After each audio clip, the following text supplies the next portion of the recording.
बच्चों गौर से सुनो, घड़ी भाग रही है।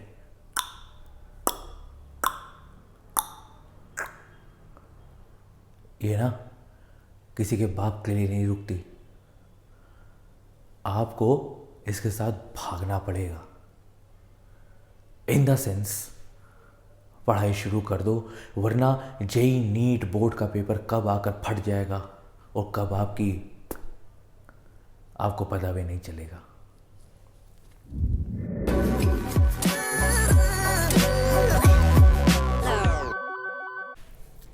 So hello students, welcome back to my channel Chemistry का सागर by Sagar Varjatia.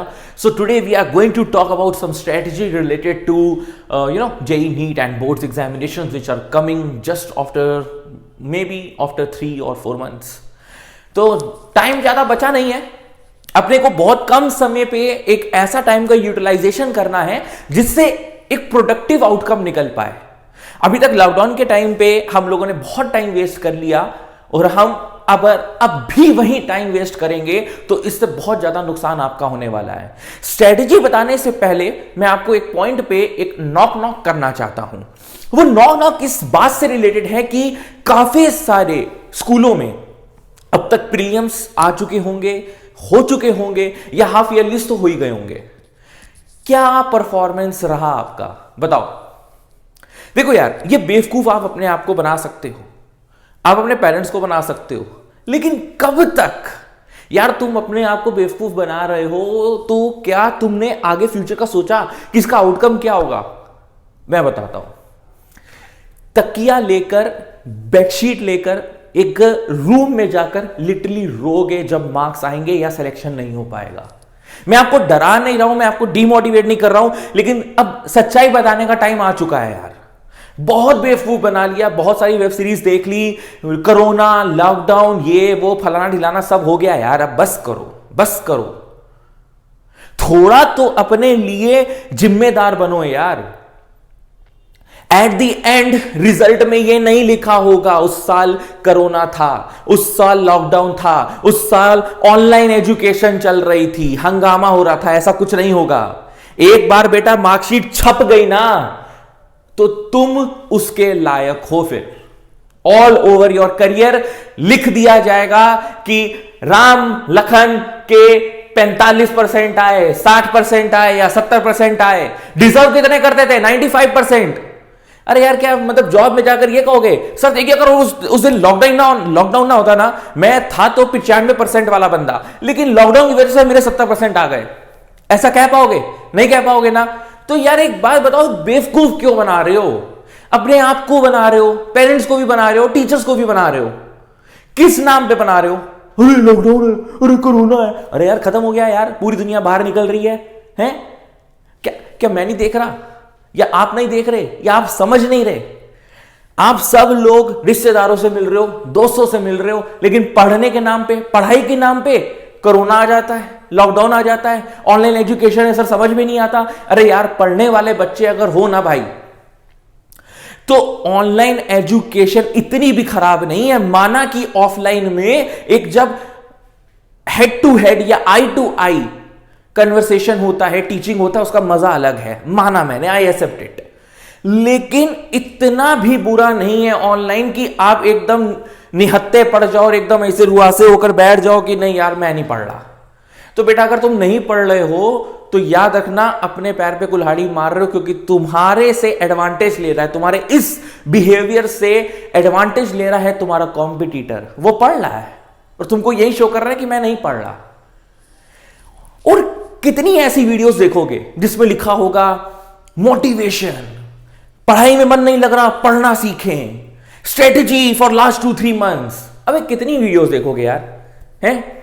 पता नहीं हमारी भी आप लोग देख रहे हो तो कितना आप लोग इससे एडवांटेज निकाल पाओगे कि नहीं निकाल पाओगे मुझे खुद नहीं पता, but I am trying my best कि यार कुछ लोग भी, अगर कुछ % लोग भी इससे कुछ सीख ले जाएं या सुधर जाएं तो I will be successful.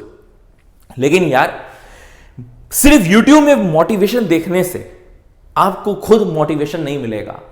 Motivation आपके अंदर है। पहले अपने उस मन को निकालकर बाहर फेंको जो YouTube, Instagram, Facebook इन सब में टाइम वेस्ट कर रहा है, वेब सीरीज में टाइम वेस्ट कर रहा है। आपको घूमना पसंद आ रहा है इस समय, आपको ये सोशल मीडिया में टाइम वेस्ट करना में मजा आ रहा है, वेबसाइट में, वेब सीरीज में टाइम वेस्ट करने में मजा आ रहा है। पहले इस कंफर्ट जोन को उठाकर बाहर फेंक दो। लॉकडाउन खत्म हो चुका है, अब सब कुछ खुल चुका है, तो पढ़ाई के भी रास्ते खोल डालो, बहानेबाजी बंद करो। और अब बात हम करते हैं स्ट्रेटेजी। तो भाई स्ट्रेटेजी तुम्हारे मन में इन द सेंस कि टाइम टेबल तो बिल्कुल मत बनाना, क्योंकि तुम लोग बहुत कच्चे खिलाड़ी हो। मैं सुबह 4 बजे उठूंगा, बहुत जोश है, मैं सुबह 4 बजे उठूंगा क्योंकि 12 बज गए, सर्दी का समय है, मुझे नींद आ रही है, मुझे सोना है, मैं सुबह 4 बजे मम्मी उठूंगा, 4 बजे का अलार्म लगाया या 5 बजे का अलार्म लगाया, स्नूज किया, बंद किया और सो गए। फिर 3 घंटे 4 घंटे बाद उठे, बे यार सुबह के 9 बज गए यार, शिट।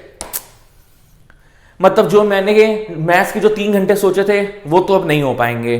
तो मैं ऐसा करता हूं, पहले एक बार अपने फ्रेंड से मिलाता हूं, चलो भाई ध्रुव के घर चलते हैं। ध्रुव के घर गए, उससे पूछा कि तुमने क्या पढ़ाई करी, आओ चलो थोड़ी देर वेब सीरीज देख लेते हैं, आओ चलो यहां तक का चक्कर मार आते हैं। ये सब में टाइम वेस्ट करते करते दोपहर के 1-2 बज गए। फिर खाना खाने का टाइम आ गया, मम्मी ने खाना दिया, फिर कोचिंग वोचिंग पढ़ ली थोड़ी बहुत, फिर शाम हो गई तो शाम का चाय और स्नैक्स, फिर खाना आ गया। फिर ऐसे करते करते व्हाट्सएप पे चैट, इंस्टाग्राम में चैट, बज गए फिर से रात को 11:30।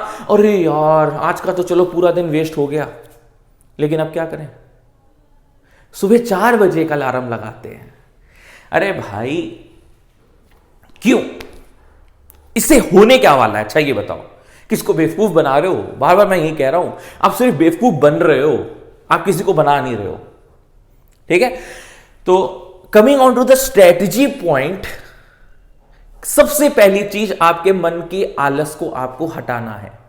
ये जितनी भी आलस कर रहे हो, ये जितना भी कमीनापन कर रहे हो, मैंने कहा ना स्टार्टिंग में, टाइम किसी के बाप के लिए नहीं रुकता, ना तुम्हारे लिए रुकेगा ना मेरे लिए रुकेगा। जो करना है अभी करना है, सही टाइम आ चुका है। तो पहली स्ट्रेटेजी ये है फॉर अपकमिंग एग्जाम कि आप अपने मन के कमीनेपन और आलसीपन को हटाइए और ईमानदारी से फील्ड पे उतरिए और पढ़ने के लिए तैयार हो जाइए। सेकेंड थिंग, एक अल्टीमेटम बना लो कि हमें दिन में सेल्फ स्टडी के नाम पे 3 से 4 घंटे पढ़ना है। इतना तो करना पड़ेगा। मैं नहीं कह रहा 7-8 घंटे पढ़ो, अपनी सेल्फ स्टडी का 3 से 4 घंटे पढ़ना है, लेकिन डेली पढ़ना है। मैं नहीं कह रहा कि तुम बेटा 10 घंटे की रट लगा लो, 8 घंटे की रट लगा लो, बी प्रैक्टिकल।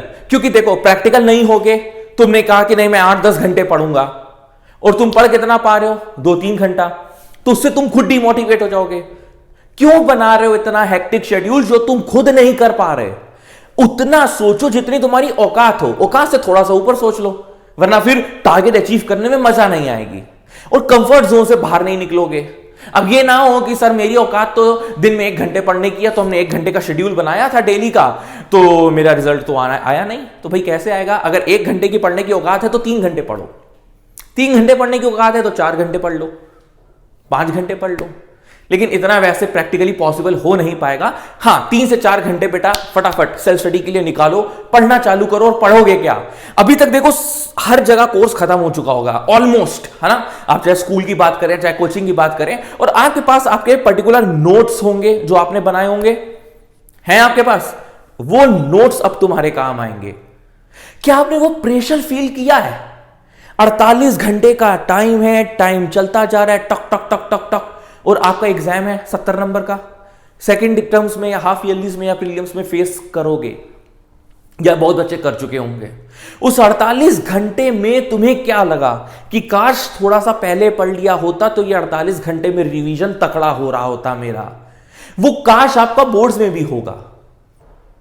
पता है क्यों? क्योंकि तुम लोग सही स्ट्रेटेजी नहीं अपनाते हो। तुम लोग सोचते हो कि टफ क्वेश्चन करने से, बहुत ज्यादा पढ़ने से ही पढ़ाई होती है और मार्क्स अच्छे आते हैं। नहीं, स्मार्ट स्टडी से आते हैं। आपको कवरेज करना है पूरा सिलेबस को। यार चाहे फिजिक्स हो चाहे केमिस्ट्री हो, कितने न्यूमेरिकल्स आ जाएंगे यार बोर्ड्स में 70 में, 20 नंबर के, 50 की तो थ्योरी होगी। थ्योरी के लिए क्यों नहीं पढ़ रहे हो? नोट्स बने हुए हैं ना, तुम लोग नोट्स को रिवाइज करो and try to do more and lot of questions. Previous year questions इस समय आपको बहुत ज्यादा फायदा देंगे। NCERT questions, NCERT exemplar questions आपको बहुत ज्यादा फायदा देने वाले हैं। एनसीईआरटी को तो भाई आप टेबल पे रख दो, उसकी डेली ऐसे पूजा करो, वही तुम लोग का अंदाता है। जेई मेंस, नीट और बोर्ड्स तीनों का पेपर भैया एनसीईआरटी बुक और एनसीईआरटी एग्जाम्पलर बुक से काफी ज्यादा आता है बच्चों। इस बात की आप गांठ बांध लें और उसको करना शुरू कर दें।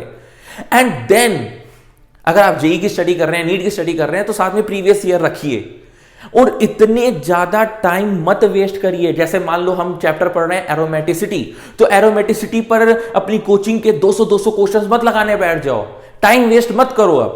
अब बी पर्टिकुलर कि इतना टाइम इस टॉपिक को देना है, उस पर पर्टिकुलर 20, 30, 40 क्वेश्चंस लगा लेने हैं और आगे बढ़ना है।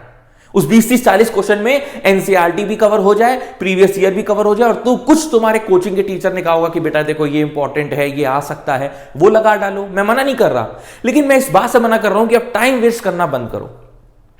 ठीक है, पक्का।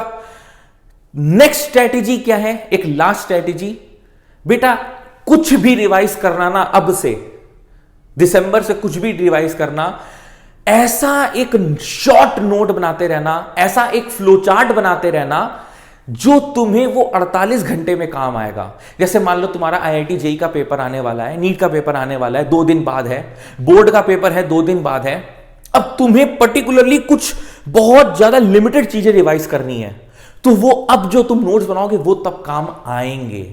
जैसे ऑर्गेनिक रिएक्शंस बच्चा भूलने लगता है, मैकेनिज्म्स मालूम है, उस पर क्वेश्चंस कैसे करते हैं ये भी मालूम है, टफ से टफ क्वेश्चन लगाया हुआ है। सर उसके बावजूद मुझे लग रहा है सर रीमर में क्या लेते थे याद नहीं आ रहा, सर कार्बिलमीन में क्या लेते थे वहीं तो लेते थे, सर मैं पागल हो रहा हूं, सर मैं कंफ्यूज हो रहा हूं। ऐसा नहीं करना, पगलाना नहीं है, फ्लो चार्ट्स बनाना सीखो। ठीक है, फ्लो चार्ट बनाओ। Methods of preparation of alkanes, एक फ्लो चार्ट बना लिया, उसकी केमिकल प्रॉपर्टीज का छोटा सा फ्लो चार्ट बना लिया। बुक में रेडीमेड मिलेगा, लेकिन उसको तुम छाप मत लेना।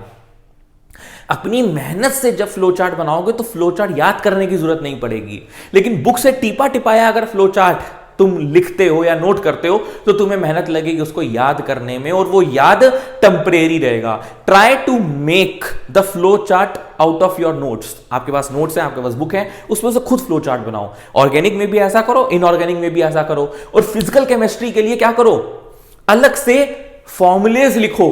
अरे यार पेपर में बच्चा नस्ट इक्वेशन भूल जाता है, बताओ इससे बड़ी क्या बात हो सकती है, उसको नस्ट इक्वेशन का फॉर्मूला नहीं पता।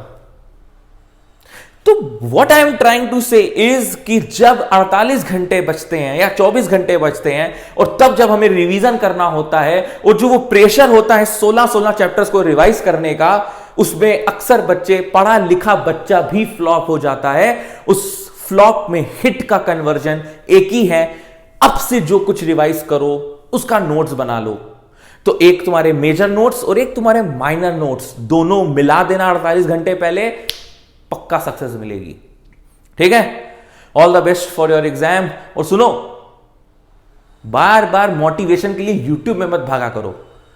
अगर तुम्हारा लक्ष्य तुम्हारे यहां और यहां है ना, तो तुम्हें किसी की मोटिवेशन की जरूरत नहीं है, तुम खुद ब खुद पढ़ोगे। अब जाओ जल्दी जल्दी पढ़ो।